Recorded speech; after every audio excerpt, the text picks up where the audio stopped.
Coach, we'll start with you. If you can just give us an opening statement on just sort of getting to Atlanta and the transition into bowl week and how preparations are going so far. Yeah, thank you.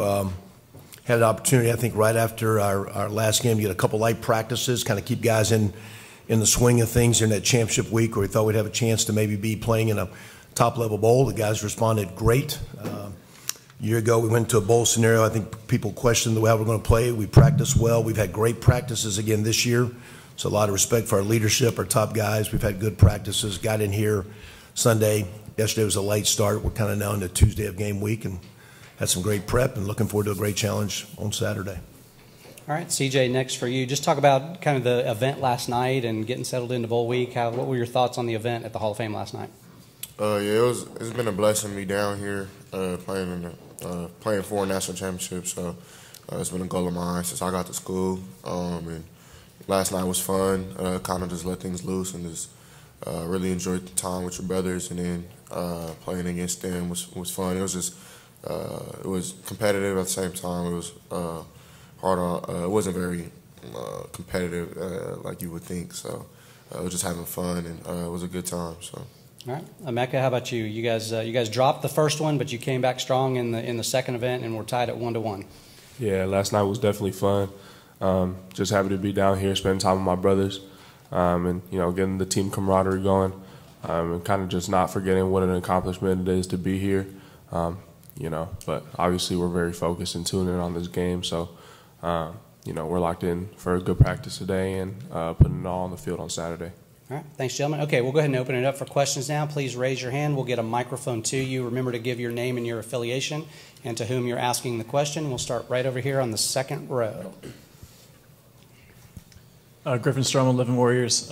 Coach Wilson, I'm just wondering how much different has your role in the game plan and things like that been, or has it been different at all since obviously taking on the new job here in the last month? Coach was pretty with the calendar. After our last game, it was a dead recruiting week until Friday. So as coaches, we were in, kind of looking at potentially ahead, looking at how we just played and kind of reviewing the year. Had a couple light workouts with our guys just to kind of keep them in tune because we felt we could be playing in this game, and we knew that team was practicing that week, so we didn't want to go out after the season, have hard prep, but just keep our guys sharp and on edge. And then we spent through the recruiting cycle. In my situation, I was gone a little bit, but we have probably spent more time game planning as we wrapped up the recruiting cycle and everything going on, and probably are farther ahead. We've been through our game plan several times. Now we're in game week. I think this is about the third time that we're going through a lot of things, a lot of polishing.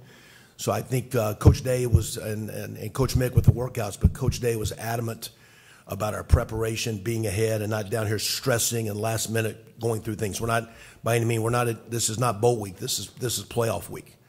But we're very much, I think, ahead, as players would tell you, with the game plan, what's going on, playing a challenging team with a lot of great athletes and a lot of stress they bring in their structure. But we've worked really hard to be ahead and give our kids a chance to go out and be aggressive and play well Saturday night.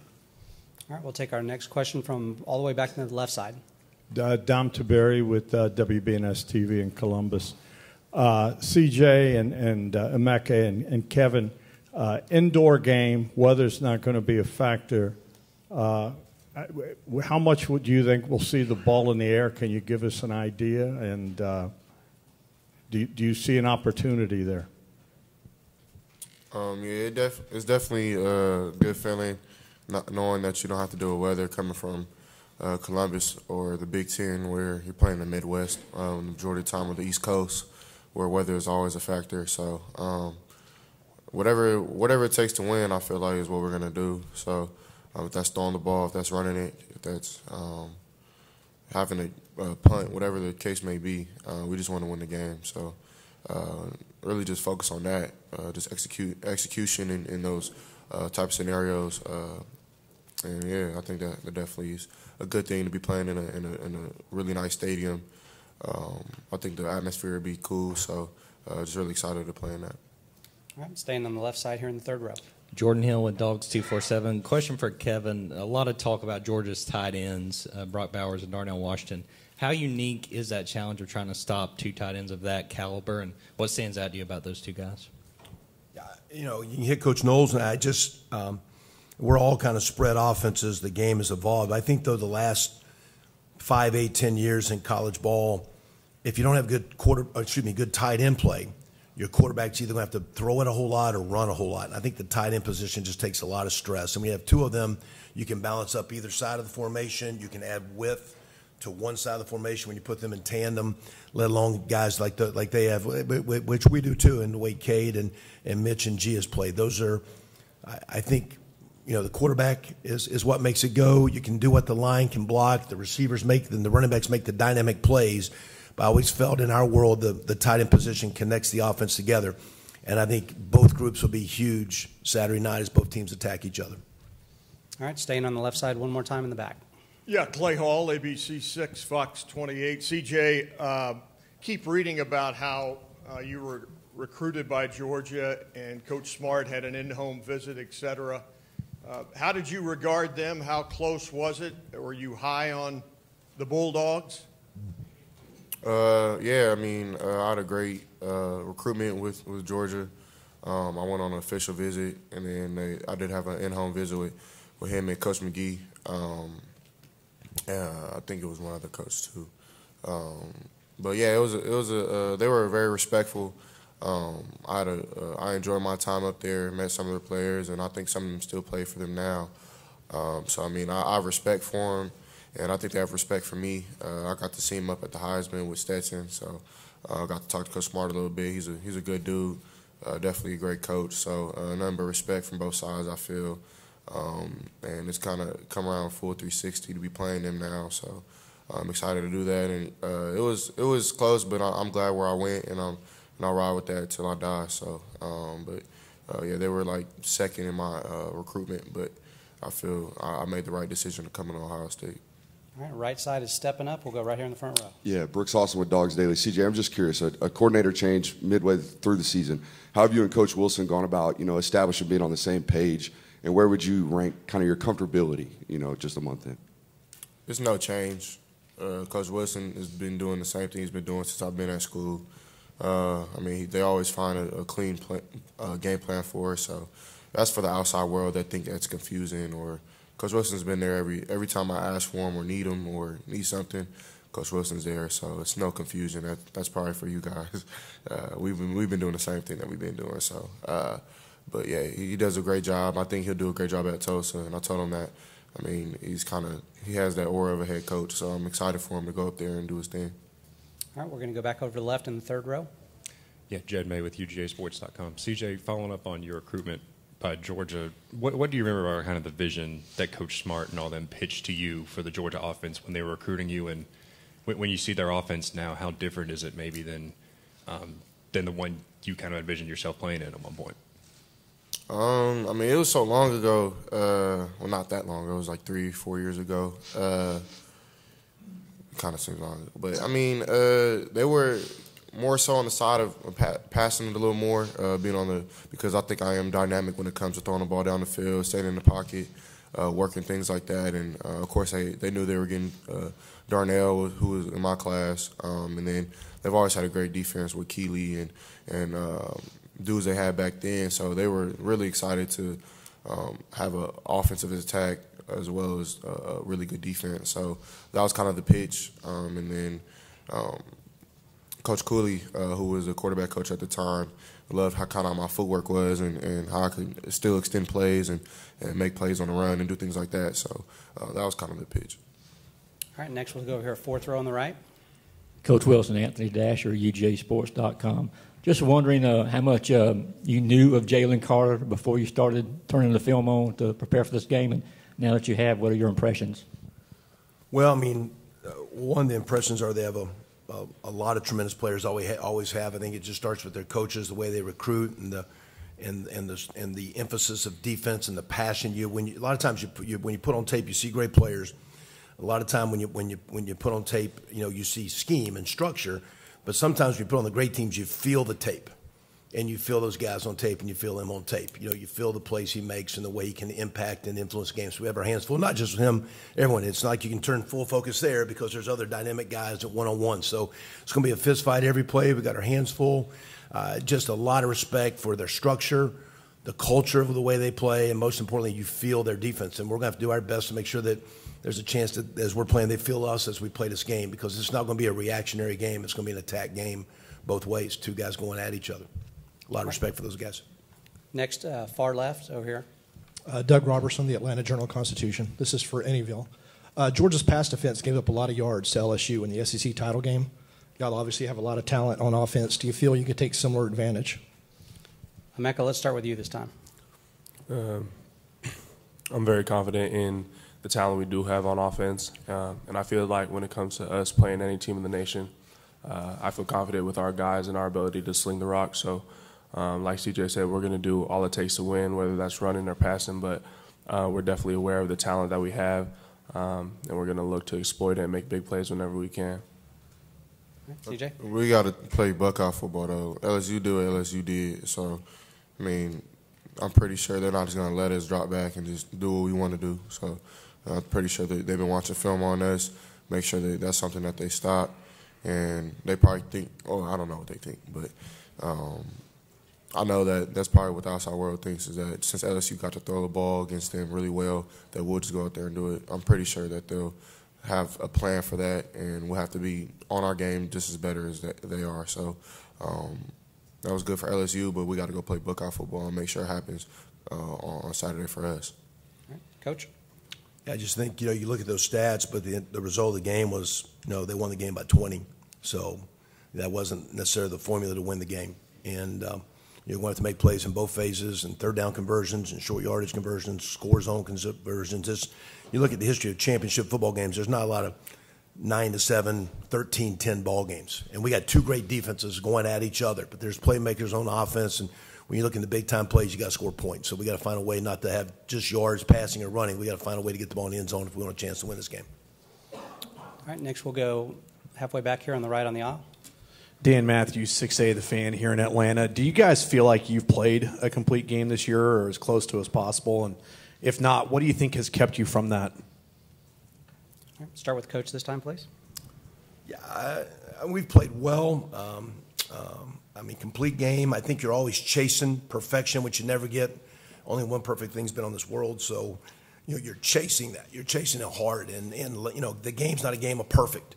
And playing your best is your ability to just overcome and keep swinging and swinging and swinging. So we've gotten there, but I think our best is in front of us, and the way we've prepped, we're going to have a tremendous challenge. There's going to be some challenging, ugly plays Saturday night, but to get the outcome, we're going to go at it. And to me, that'll be, have we played our best game? Is how hard down the stretch in the big games we can play 4 quarters as hard as we can. Not trying to be perfect, because it's not going to be, and it doesn't have to be. But it has to be all we got. And that'll be, again, the challenge Saturday night, to say, okay, we played our best.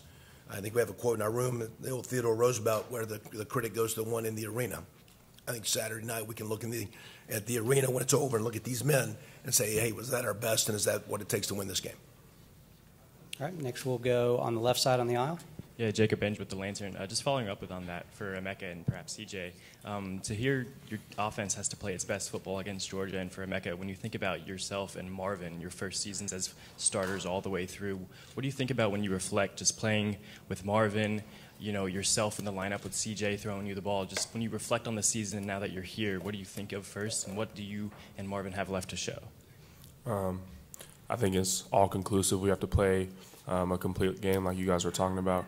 In terms of, not just pass catching, but run blocking, making sure there's little to no mistakes, getting our play calling, and, just being great leaders.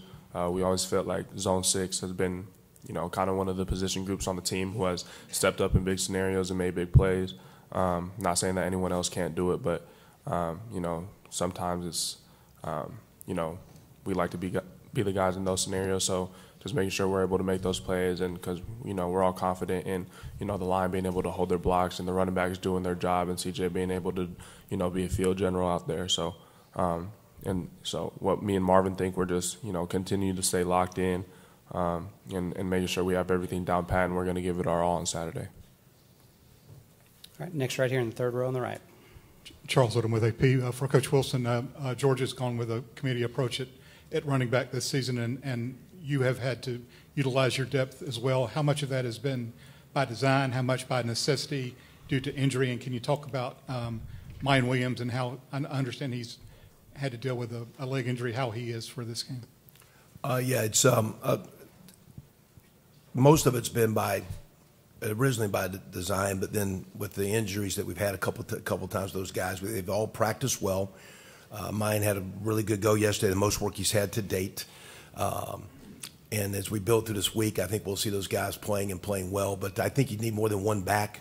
You need two, sometimes three to play through the season.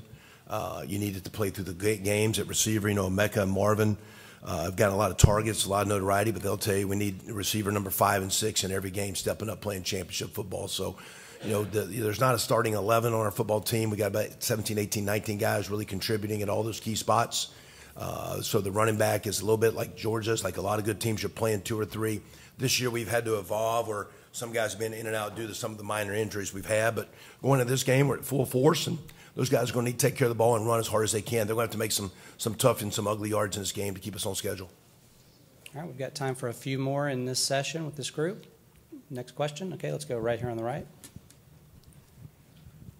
Question, Joey Coffin from the Columbus Dispatch. Kevin, for you personally, what's it been like to manage all the responsibilities you have, coordinating the offense, the game plan for this game, your new job last couple of weeks? Just is that tough to juggle?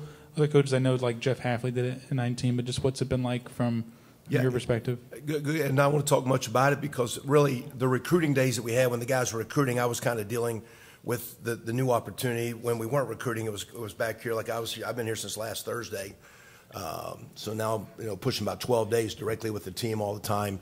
And really what's different from years ago is when there's a coaching change, you have to recruit your team so that everybody doesn't jump in the portal. So that was the issue, is like just trying to keep the guys on board. But I'm very compartmentalized. These guys know this. So when I'm on practice, it's all practice and it's full throttle. We're in the meetings. It's all meetings. So, there's probably 70% of the time has been on this bowl game. And the extra time's been late at night, like last night about 9:30. We started yesterday morning, about 7, got rolling.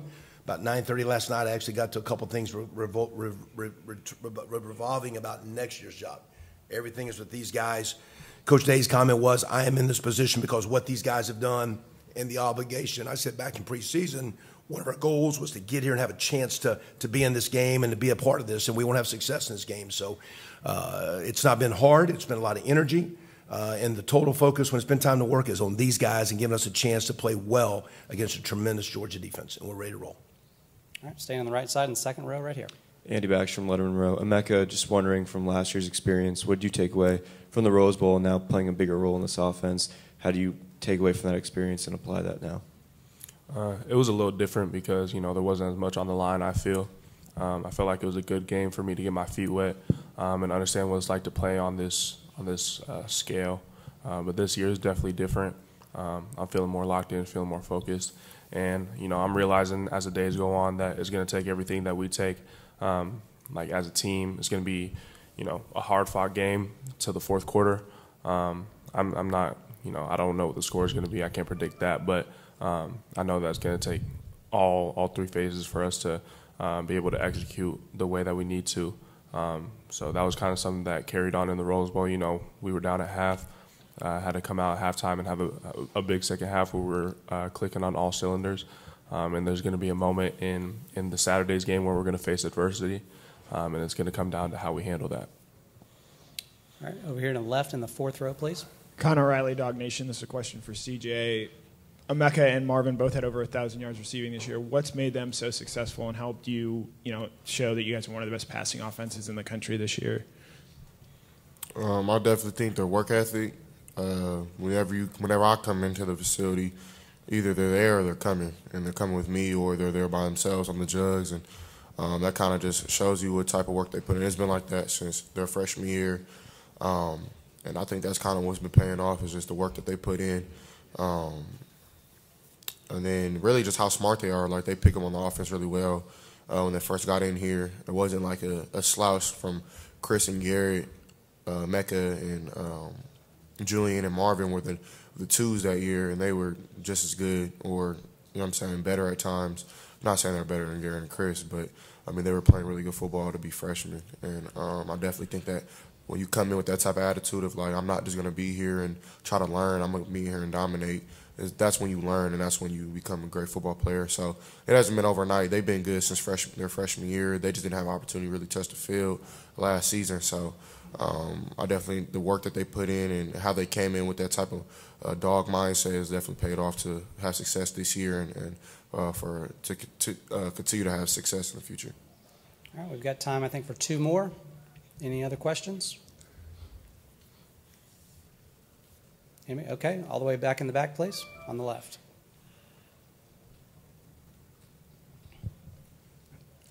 Dom Taberry, WBNS. You guys are underdogs in this game. Have you embraced the underdog role, and do you understand the history of being an underdog for Ohio State in games like 2002, 2014? Coach, start with you, please. I don't know if we've talked as much about that. It's just the opportunity in front of us, Dom, and responding and practicing and prepping. We just had a question about Marvin and Emeka and CJ. Those are hands down maybe 2 of the best practice players on our team. And when guys practice and prep, and so to me, I have a lot of respect for, it's a prideful group, a prideful program.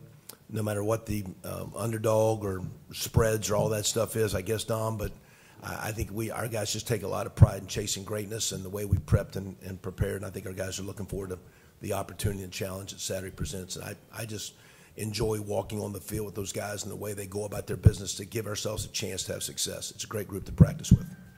All right, CJ, thoughts on being the underdog? It's football, so you got to go play football. I don't really think I haven't really put no thought to it. Like at the end of the day, I feel like we still Ohio State, we still the Buckeyes. So Georgia for a reason. So I mean, I definitely think that. Even talking to some of those dudes that I know on their team, it's been respect. I don't think that. I wouldn't say that I feel like an underdog. I don't feel like. I do feel like people are counting us out, but that's fine. I mean, we've been counted out plenty of times. I'm pretty sure people have counted Emeka out in his life, and people have counted Coach Wilson out in his life, and people have counted me out. So, I mean, this isn't nothing new. I definitely think this is the path that God wanted us on, and I'm just rocking with that. So if that means that we the underdog, I'm cool with it. So, I mean, it's time to just mask up and go play football. All right, we'll close it out with Emeka. You can look at the rankings and see that we're number 4. And, look in the past and see what the past, number 4 Ohio State team did. But at the end of the day, Georgia's a phenomenal team. They're 12-0. It's hard to go undefeated on a season. And, they're the number 1 ranked team right now. But I can't speak for everyone. But for me personally, I don't feel like underdogs. There's never been a time where I stepped on the field and I felt a severe disadvantage to the player across from me. I haven't played Georgia yet, but I feel like with the confidence that we have as a team and our ability, like CJ said, we've been counted out before, so it's not nothing new to us. So we're just going to go out there on Saturday and play football like how we know how to play football.